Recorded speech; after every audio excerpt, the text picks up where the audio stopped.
to God gbogbo ẹni tí kò ṣe ẹ̀sìn mùsùlùmí tí kìí ṣe mùsùlùmí lórílẹ̀‐èdè Nàìjíríà ó ti wà nínú trouble. We are in trouble because wàhálà tó wà tá a mọ̀ àti ìmọ̀ ni pé wàhálà pọ̀ rẹpẹtẹ o. Wàhálà táwọn alákatakítí ẹ̀sìn Islam yìí ń dá sílẹ̀ kìí ṣe kékeré. Lórí ọ̀rọ̀ Ayatollah ààrẹ Iran àbáyọ̀tọ́ àbí kí ló lòun jẹ́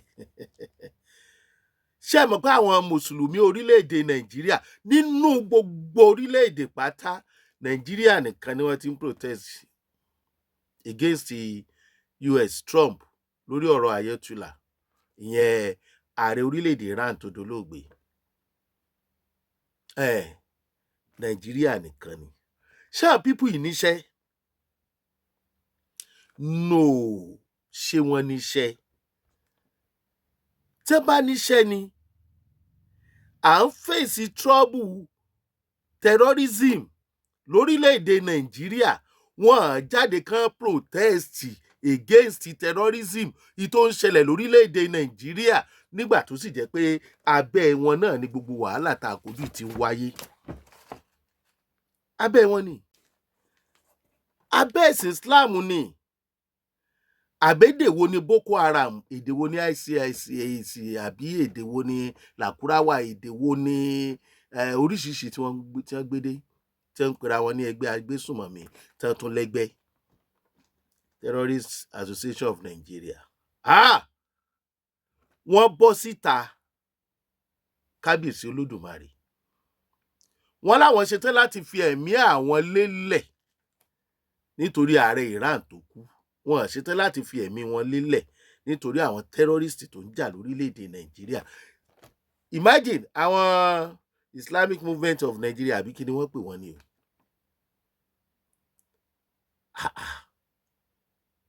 Látòjú Ẹlẹ́gbà dépínlẹ̀ Ọ̀ṣun, ìyẹn ojú Ẹlẹ́gbà lẹ́kọ̀ọ́ àti bẹ́ẹ̀ ó di north. Wọ́n jáde wọ́n sọ̀rọ̀, àwọn kan tiẹ̀ sọ pé àwọn ṣetán o, àwọn ń retí o, àwọn ọmọ ológun Trump o, àwọn máa jà wọ́n wẹ́lẹ́wẹ́lẹ́ ni wọ́n ti ṣetán àti dojú ìjà kọ wọ́n. Ọmọ Yorùbá tó o bá jẹ́lẹ́sìn mùsùlùmí jẹ́ ń bi ẹ́ léèrè ṣé tó ń ṣẹlẹ̀ yìí nọ́mà? Wọ́n nílé la tí kẹ̀ṣọ́ ròde. Ṣojú tí náà máa là sí ìgbésí àwọn ará bí àwọn ará northerners pé wọ́n ní nǹkan míì lọ́kàn kì í ṣe ẹ̀sìn tẹ́jọ́ ń sìn tàbí tàjọ́ ń sìn.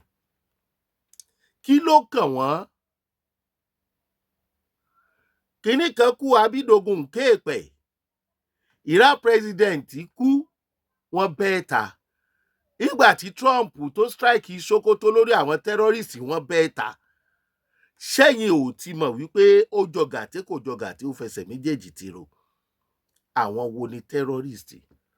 Ìran wo ni terrorist? Ṣé nǹkan kan náà ni wá? Èmi ò deceive ara mi à kì í ṣe nǹkan kan náà mọ́. Gbogbo ẹni tí ò bá ti wá ṣe ẹ̀sìn mùsùlùmí trouble wà o. Torí àwọn tí wọ́n ń pè wá ní nǹkan kan náà èrò ọkàn wọn àti tiwa ò dọ́gba o. Ṣáwọn tí láwọn lè fi ayé àwọn lélẹ̀ kànràn kí ṣàríà àwọn mọ̀ ṣiṣẹ́, àwọn máa kú fún ṣàríà. Ṣé wọ́n lè kú fún ṣàríà? Ṣé mi lè kú fún ṣàríà? Wọ́n wá ní kànràn bẹ́ẹ̀ o, jihad ni ó parí ẹ̀. Wọ́n wá pè ní holy war. Ẹjọ́ ogun wo ló wà ó lè? Ta là ń jà fún, kí la fẹ́ gbà ń bẹ̀? Kí ló dé tá a fi dájọ́ sọ́wọ́ Ọlọ́run? Ṣẹ́yìn lẹ̀ ń pín iná, ẹ̀yin lẹ̀ ń pín àlùjánnà. Ojú gbà mí tì tí ẹ bá pè wá wọ́n Nàìjíríà pẹ̀lú àwọn darandaran tí wọn ò níṣẹ́ míì ju kan dáràn lọ yìí tí wọ́n ń pè wá ní nǹkan kan náà. Ẹ jájọ wo fídíò ibi tí wọ́n ti ń protest kẹ́ẹ̀dẹ̀ gbọ́ nǹkan tí wọ́n sọ.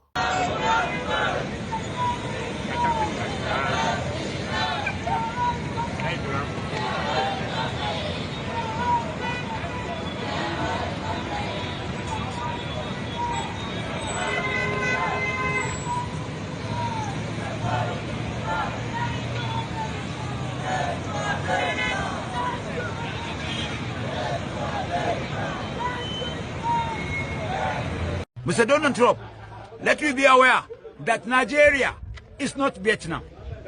Nigeria is not Afghanistan. Nigeria is not Iraq. Nigeria is not Iran. Nigeria is not Venezuela.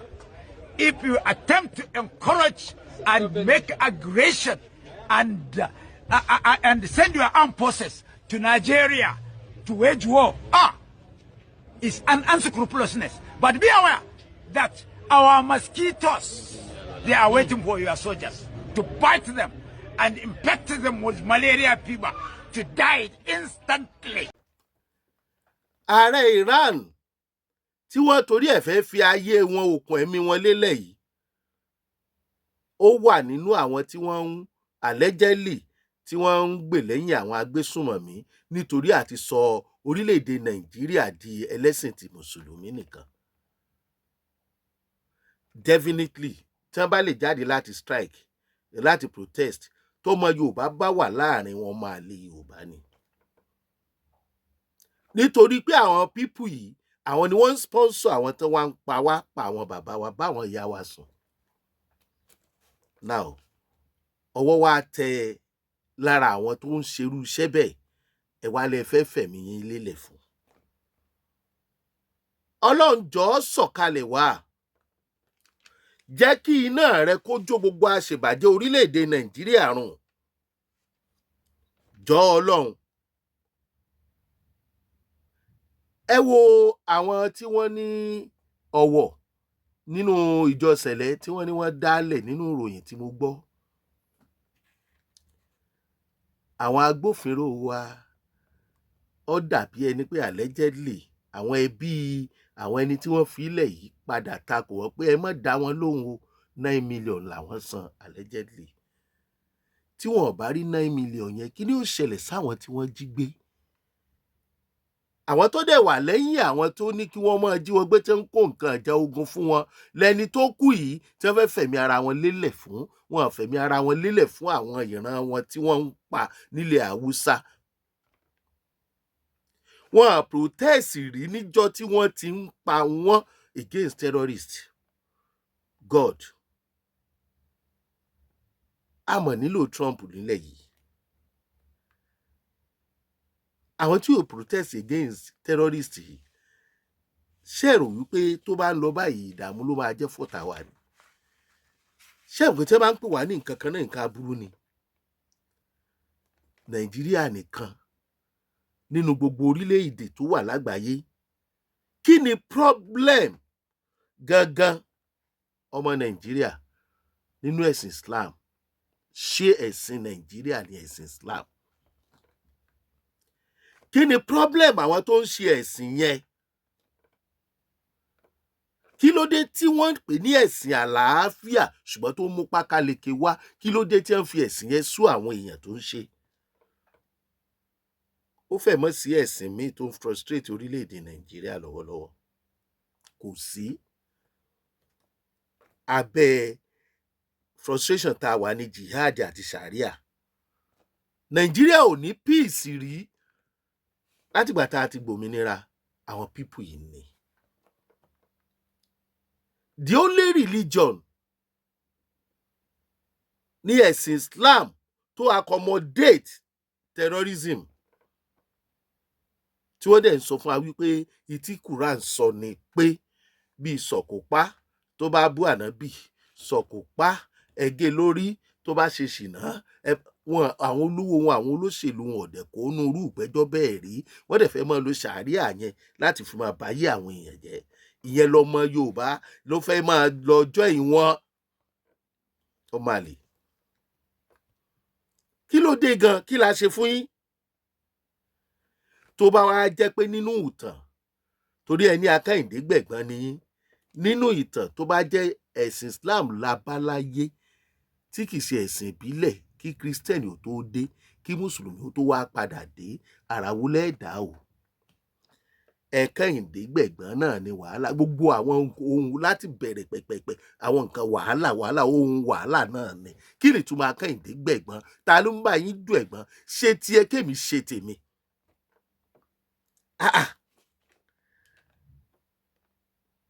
Protest Shiite náà àwọn náà ṣe ti ọ̀dọ̀ wọn, Islamic Movement of Nigeria. Ẹlẹ́fẹ́ run àwọn sójà Trump à ń dúró. Ẹ mọ̀jà tanra wa jẹ. Àwọn nǹkan tó ti bàjẹ́ lórílẹ̀‐èdè yìí, ìtòṣèlú bàjẹ́ ló pọ̀ ńbẹ̀, òṣèlú sì ń bàjẹ́ lọ́wọ́lọ́wọ́. Torí bí bẹ́ẹ̀ kọ́ ó yẹ ká ti rí àyípadà gidi. Mo gbà á ládùúà k'Ọlọ́run ran Trump lọ́wọ́. Tó bá ṣetán pẹ̀lú àwọn Iran, ó ní láti wọ orílẹ̀‐èdè Nàìjíríà. Gbogbo ẹ̀yin tẹ́ ẹ̀ sọ pé ẹ fẹ́ Trump Nàìjíríà, ẹ dúró sáwọn tẹ́rọ́rìstì lè wá fẹ́. Ọ̀pọ̀lọpọ̀ nǹkan ló ti wrong lórílẹ̀‐èdè Nàìjíríà tó sì jẹ́ pé àwọn olórí ẹ̀sìn Islam yìí ni. Tàbá wa náà rí solution sí, so máa nílò kí Trump yọjú ni. Ìgbà tá a lè rí solution, kí wá ní Trump, kí ló mú Trump yọjú? Ṣó yẹ kí wọ́n máa pa àwọn èèyàn débi tí wọ́n pa àwọn èèyàn dé yẹn? Ẹ wá níjọ́ Trump ti strike Sokoto ni wọ́n ti ń pọ̀ sí. Ìgbà tí ò strike Sokoto ṣe dínkù. Kí ló ń ṣe wá? Kò sì sí tó ń ṣe wá kọjá akatakítí ẹ̀sìn. Ọlọ́run sì ràn wá. Still, ọmọ Yorùbá, ẹni tó bá wù kó gbọ́, tó bá ní alákatakítí lẹ́gbẹ̀ẹ́ tètè pé dóhùn kò ń yí sì fún wọn láti gbọ́, torí wọ́n ti kóṣẹ́ sí wọn lọ́pọlọ. Wọ́n ní wọ́n ń díà ìmọye ni ẹ tẹ́ bá ti ń dọ̀rùn báyìí, wọ́n ń díà tọ́lọ́run ó ti kó lẹ̀ fún wọn. Áńgẹ́lì àbájánu ojú máa tó là. Ó ti ń cast bọ̀ díẹ̀díẹ̀, àṣírí ti ń tú. Ẹ fẹ́ sọ Nàìjíríà di orílẹ̀-èdè Islam, so possible? Wàhálà lè ń dálẹ̀, ṣùgbọ́n mi ò mọ bí agbára ìjọba ṣe fẹ́ ka sí. Torí pé tíjọba bá fẹ́ kágbára wọn ka, kéèké láti pé kàrókò. Tó bá dàgbà tán, apá ò ní ká o. Ẹ jẹ́ ká pa yín ó tètè ká báyìí. Kò sí tó kàn yín pẹ̀lú Iran. Oníranù ni yín, aláìníṣẹ́ ni yín, ẹ fẹ́ràn àlàáfíà, onídààmú ni yín, Ọlọ́run ò dẹ̀ ran yín ṣẹ́. Ṣé nǹkan kan náà ni wá? Àwọn tí wọ́n lè fẹ̀mí wọn lẹ̀ fún sàríà àti jihadi, tí wọ́n bá kú sọ ẹnu ẹ̀ wọ́n á ní holy war, wọ́n kú síbẹ̀, ọ̀rọ̀ rere làwọn ń lọ. Ẹ wò gbàgbọ́ ti wọn, ẹ wò gbàgbọ́ ti wa. Is it that restructuring or division? If not, òkú á sùn jù báyìí lọ. Ẹ jẹ́ kó ní gbágbégbẹ̀. Ẹ̀yin aṣòfin, ṣé èsì pé ọ̀rọ̀ state police ńkọ́? Yóò tọdún mélòó kẹ́ tó approve ẹ̀? Torí ààrẹ Bọ́lá Ahmed Tinubu, bàbá dáadáa ti excellency, wọ́n ti pariwo síta o. Tí ó bá ti ṣe ẹ̀yin ni o. Yóò tọdún mélòó? Ṣùgbọ́n òfin 2027 láàrin 24 hours. Owó tán senators máa gbà kéré kó lè bá tóbi sí láàrin 6 hours. Ó wà lára yín. Ẹ máa kó lọ́rùn. Ìkànnì Jùgbà máa ṣàlẹ̀ tí wọ́n wà. Bitter Truth ní ètò tiwa o. Ẹ̀yin ìkàrà dáradára yìí. Ṣé wọn Agboola lórúkọ tèmi?